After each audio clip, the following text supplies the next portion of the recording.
बंजारा समाज हैदराबाद गॅजेटियरचा मुद्दा समोर घेऊन राज्य सरकारकडे आदिवासी संवर्गाची मागणी करत आहे।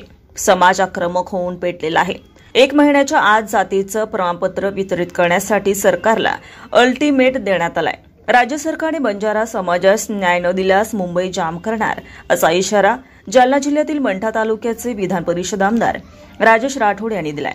उमरगा तालुक्यातील नाईकनगर मुरुम येथील एका बंजारा युवकांनी हैदराबाद गॅजेटनुसार बंजारा समाजास एसटी आरक्षण मिळावं या मागणीकरिता गळफास घेऊन आत्महत्या केली आहे। आत्महत्या केलेल्या युवकाचं नाव पवन चव्हाण असून या आत्महत्याग्रस्त कुटुंबियांची आमदार राजेश राठोड यांनी मुरुम नाईकनगर येथे भेट घेऊन सांत्वन केलंय। यावेळी आमदार राजेश राठोड बोलत होते।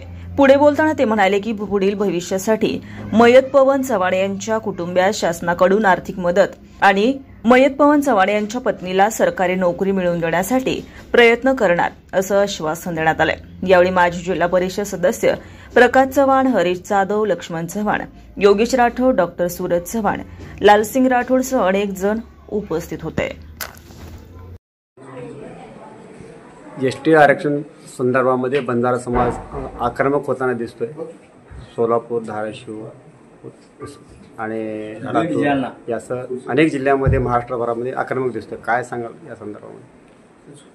महाराष्ट्र राज्यातील संपूर्ण बंजारा समाज 2 तारखेपासून हैदराबाद गॅजेटियरचा मुद्दा घेऊन आक्रमकपणे राज्य सरकारकडे आदिवासी संवर्गाची मागणी करीत आहे। त्यामध्ये विदर्भ, मराठवाडा, पश्चिम महाराष्ट्र, उत्तर महाराष्ट्र, कोकण यांच्यासह मोठ्या प्रमाणात जालना जिल्हा असेल, बीड जिल्हा असेल, सोलापूर, उस्मानाबाद असेल, तुळजापूर, किनवट असेल, माहूर असेल, बुलढाणा असेल, त्याचबरोबर यवतमाळ असेल, अनेक जिल्ह्यामधून खूप मोठ्या संख्येने बैठका आणि मोर्चाचे आयोजन या ठिकाणी चालू आहे।